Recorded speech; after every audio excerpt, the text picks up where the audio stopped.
नमस्कार, स्वागत है आपका पीओ भारत पर और आपके साथ मैं हूं अर्पिता। आज हम बात करने जा रहे हैं बिहार की चनपटिया विधानसभा सीट की।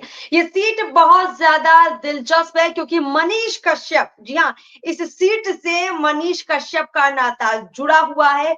वही मनीष कश्यप जिन्होंने एक वक्त पर तेजस्वी की नाक में दम कर दिया, बाद में वो बीजेपी के नेता बन गए, फिर छोड़कर चले गए, वापस बीजेपी में आए। साल 2020 की अगर बात करें तो मनीष कश्यप यहां से निर्दलीय चुनाव भी लड़े थे। अब बीजेपी के नेता हैं मौजूदा वक्त में। तो 25 में चनपटिया विधानसभा से बीजेपी का उम्मीदवार कौन होगा, मनीष कश्यप क्या करने जा रहे हैं, इसके अलावा वहां से महागठबंधन में ये सीट कांग्रेस को मिलेगी या आरजेडी को मिलेगी, इन तमाम सवालों के जवाब हम देंगे। हमारे साथ चर्चा में जुड़े हुए हैं प्रदीप झा, राजनीतिक विश्लेषक हैं। सर, आपका बहुत बहुत स्वागत है पीओ भारत पर। बहुत बहुत धन्यवाद आपका। सर, चनपटिया विधानसभा में कौन कौन इस बार उम्मीदवार हो सकते हैं? क्या मनीष कश्यप को भी दावेदारी मिल सकती है इस बार चनपटिया से? क्या बड़ी अपडेट है आपके पास? देखिए अर्पिता, वहां पर आपको पता है कि दोनों गठबंधन के बीच सीधी लड़ाई होती रही है लगातार कई चुनावों से। ठीक है, वो एक ऐसी सीट है चनपटिया जहां से बड़े बड़े हेवीवेट्स चुनाव लड़ते रहे, जीतते रहे। ठीक है, जैसे वहां से बात करें तो सतीश चंद्र दुबे जो अभी राज्यसभा के मेंबर हैं और केंद्र में मंत्री भी हैं, वो विधायक रह चुके हैं।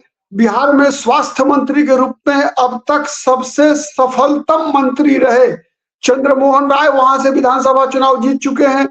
फिर प्रकाश राय वहां से एक बार विधायक रहे।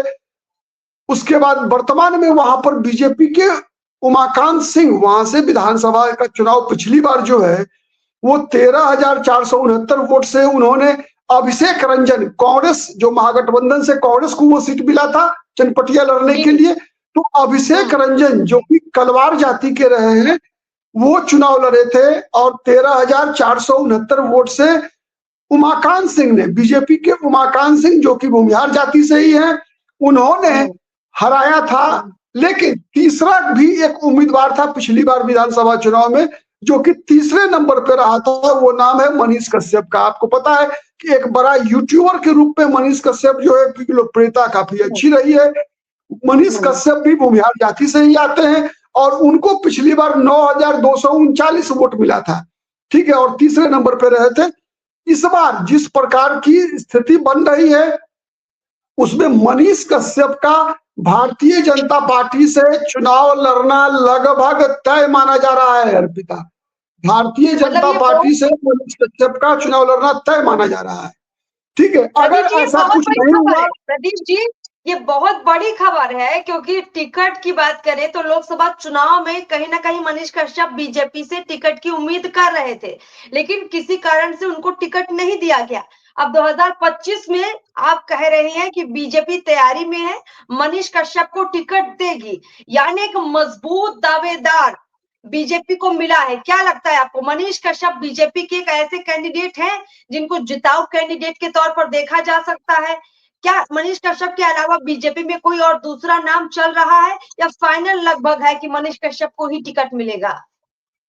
देखिए अर्पिता, जैसा मैंने पहले ही इंट्रो में कहा कि चनपटिया लगातार जो है कई चुनावों से भारतीय जनता पार्टी जीतती रही है। सतीश चंद्र दुबे जो केंद्र में मंत्री हैं वो विधायक रहे, मैं दोबारा रिपीट कर रहा हूं। चंद्रमोहन राय वहां से विधायक रहे। उसके बाद 2015 में जो है वहां से प्रकाश राय जो बीजेपी के उम्मीदवार थे वो चुनाव जीते। भले ही वो बहुत कम वोट से जीत पाए थे, 469 वोट से ही जीत पाए थे, लेकिन उन्होंने वहां पर जदयू था। आपको पता है कि भाजपा और जदयू, उस बार जदयू महागठबंधन में थी, भारतीय जनता पार्टी के खिलाफ लड़ रही थी जदयू, तो जदयू को 469 वोट से बीजेपी ने हराया था वहां पर। लेकिन पिछली बार जो जीत का मार्जिन था वो 13,469 वोट से उन्होंने बीजेपी ने कांग्रेस के उम्मीदवार को हराया था। बीजेपी के उम्मीदवार थे उमाकांत सिंह और कांग्रेस के उम्मीदवार थे अभिषेक रंजन। ठीक है, तो रही अगर बीजेपी की बात हम करें तो बीजेपी में अगर मान लीजिए, वैसे मेरी पास जो सूचना है उसके आधार पर 90% कह सकती हैं आप, स्थानीय बीजेपी के नेताओं के विरोध के बावजूद मनीष कश्यप को टिकट मिलना तय है। ठीक है, लेकिन अगर मान लीजिए 10% जो अगर मनीष कश्यप को किसी कारण से टिकट नहीं मिल पाया तो तय मानिए कि उमाकांत सिंह ही चुनाव लड़ेंगे वहां से, ठीक है।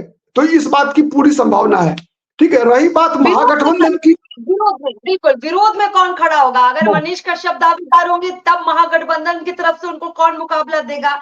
अब बाय चांस अगर मनीष कश्यप का टिकट किसी कारण से नहीं फाइनल होता है, उमाकांत वहां खड़े होते हैं जो कि मौजूदा बीजेपी के विधायक है, तब उनके मुकाबले में महागठबंधन किसको लाएगी? हाँ, अगर देखिए, अगर ऐसा है कि वहां पर सबसे पहले तो एक उम्मीदवार है अभिषेक रंजन, जो पिछली बार लड़े थे कांग्रेस पार्टी से। तो अगर कांग्रेस लड़ी तो आप तय मानकर चलिए कि अभिषेक रंजन भी वहां से उम्मीदवार हो सकते हैं। इतना ही नहीं, और दूसरा एक और स्थिति बनती है कि अगर मान लीजिए कांग्रेस भी लड़ती है या कांग्रेस के बदले आरजेडी भी लड़ती है, तो वहां एक और उम्मीदवार है महागठबंधन में, जो कि मनीष कश्यप हो या भारतीय जनता पार्टी को का सामना मजबूती से कर सकते हैं। वह उस उम्मीदवार का नाम है डॉक्टर एनएन शाही, ठीक है। डॉक्टर एनएन शाही जो है 2015 में उन्होंने पानी पिला दिया था प्रकाश राय को। मात्र मैंने बताया ना 469 वोट से जो है प्रकाश राय चुनाव जीत पाए थे। एनएन शाही उनके खिलाफ थे, जदयू के उम्मीदवार। तो डॉक्टर एनएन शाही अभी भी जदयू में है, लेकिन ऐसी चर्चा है कि एनएन शाही जो है चाहे कांग्रेस पार्टी लड़े वहां से चुनाव या आरजेडी लड़े दोबारा, मैंने कांग्रेस से वो सीट आ जाए आरजेडी के खेमे में और आरजेडी से एनएन शाही जो है वो चुनाव लड़े, ठीक है, मैंने बीजेपी के खिलाफ। तो ये दो नाम हो गए, अभिषेक रंजन और डॉक्टर एनएन शाही का। एनएन शाही में दोबारा रिपीट कर रहा हूं, अभी जदयू में है, ठीक है, लेकिन वो पाला बदलने को तैयार है अगर महागठबंधन के दल उनको टिकट देते हैं तो। तीसरा नाम है एक और सौरभ कुमार का, ठीक है। आपको पता है कि सौरभ कुमार जो है विधान परिषद के सदस्य हैं, वहां आरजेडी से में है, अभी भूमिहार जाति के हैं वो।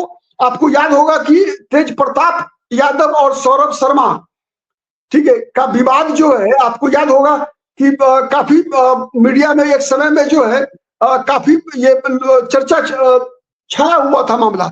तो वही सौरभ शर्मा है जो कि जाति से भूमिहार ही जाति से है और वो आरजेडी से चुनाव लड़ने के लिए व्याकुल हैं, आप कह सकती है, तैयार हैं। अगर आरजेडी टिकट देगी तो वो सक्षम भी है, आर्थिक रूप से भी सक्षम है, मनीष कश्यप का जोरदार मुकाबला कर सकते हैं, ठीक है। तीसरा एक और नाम है वहां जो कि अभी आरजेडी में ही है, रणकौशल कुमार, ठीक है, रणकौशल कुमार, वो भी आरजेडी से ही है, वो भी एक सक्षम उम्मीदवार है। लेकिन अब ये सब दो चीजें हैं इसमें महागठबंधन को जो तय करना है अर्पिता, कि क्या वो सीट कौन पार्टी लड़ेगी, पहले ये तय हो जाए कि कांग्रेस लड़ेगी या आरजेडी लड़ेगी, ठीक है प्रदीप जी। इससे बड़ा मुद्दा ये भी है कि चनपटिया विधानसभा की अगर हम बात करें तो वहां मतदान किस आधार पर होता है? वहां कैंडिडेट के आधार पर मतदान होता है या फिर या वहां जातिगत समीकरण के अनुसार मतदान होता है? तो अगर आप समझा पाए कि वहां 2020 या उससे पहले 2015 में जो मतदान का एक पैटर्न रहा है, इस बार क्या हो सकता है? 2025 में क्या गोलबंदी होगी? अर्पिता देखिए, अब अगर हम देखें, अगर बिहार की चनपटिया सीट, तो चनपटिया कोई अलग सोच रखता है पूरे बिहार की तुलना में, ऐसा नहीं है, ठीक है। आपको पता है कि विगत कई चुनावों से जो पूरा चंपारण का इलाका है वो भारतीय जनता पार्टी के लिए सबसे उपजाऊ इलाका रहा है। 2015 में भी जब इधर के 3-4 चुनावों के दौरान जब बीजेपी का प्रदर्शन सबसे खराब रहा था, उस समय में भी चंपारण प्रमंडल, विशेष रूप से मोतिहारी और माने जिसे हम पूर्वी चंपारण कहते हैं और पश्चिमी चंपारण, बेतिया और बगहा, ये सबसे बेहतर परफॉर्म किया था बीजेपी के लिहाज से, ठीक है। इसीलिए तो इसका कारण क्या है? कारण दो है। एक सबसे बड़ा कारण है कि वहां पर जो चुनाव होता है ना, वो माई वर्सेस ऑल का होता है, माई वर्सेस रेस्ट। मतलब माई मतलब मुस्लिम यादव कॉम्बिनेशन एक तरफ और उसके खिलाफ गोलबंदी होती है, ठीक है। तो मतलब आरजेडी के खिलाफ गोलबंदी होती है वहां पर। दूसरा क्या है? दूसरा एक और चीज देखिए, केवल चंपारण में ही नहीं बल्कि जिस किसी भी विधानसभा सीट क्षेत्र में या लोकसभा क्षेत्र में देखेंगे आप कि मुसलमानों की आबादी ज्यादा होती है तो एंटी मुस्लिम प्रोग्रेशन ज्यादा होता है। ठीक है, तो ये सब कई कारण है जिसका प्रभाव जो है वहां के परिणाम पर स्पष्ट परिलक्षित होता है। तो एक तो विभाजन हो गया सांप्रदायिक आधार पर, दूसरा हो गया जातिगत आधार पर भी। ठीक है, मतलब माई के खिलाफ मुस्लिम यादव कॉम्बिनेशन के खिलाफ प्रोग्रेशन, मतलब यादव के खिलाफ भी प्रोग्रेशन होता है और धार्मिक आधार पर मुस्लिम मुसलमानों के खिलाफ भी प्रोग्रेशन होता है। तीसरा तीसरा है कि देखिए जब जब ये लव कुश मतलब नीतीश कुमार बीजेपी के साथ होते हैं तो बीजेपी की मार्जिन बहुत बढ़ जाती है। वैसे नीतीश कुमार के अलग रहने पर भी बीजेपी जीतती रही है, लेकिन जब नीतीश कुमार साथ होते हैं जब, तो बीजेपी की बड़ी जीत होती है। जैसे अब आप देखिए, आप अगर केवल चनपटिया को ही देख लीजिए तो 2010 का चुनाव और 2020 का चुनाव में देखिए, दोनों चुनावों में बीजेपी के उम्मीदवारों का जो मार्जिन है जीत का वो बहुत ही बड़ा रहा है। लेकिन 2015 में जब जदयू वहां से लड़ी और जदयू चली गई महागठबंधन के साथ, आरजेडी के साथ, तो बीजेपी का मार्जिन घट गया। ठीक है, तो आप सीधा समझिए कि बीजेपी का मार्जिन जो है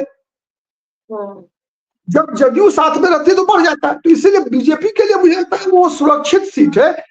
महागठबंधन के लिए मुकाबला बीजेपी का कर पाना थोड़ा मुश्किल है, लेकिन वहां पर बीजेपी तभी हारेगी जब बीजेपी के कार्यकर्ता बीजेपी के उम्मीदवार के साथ संगठित नहीं होंगे, तब वहां बीजेपी को केवल वहां बीजेपी को अर्पिता केवल बीजेपी ही हरा सकती है। सामाजिक समीकरण के आधार पर बीजेपी वहां नहीं हारेगी।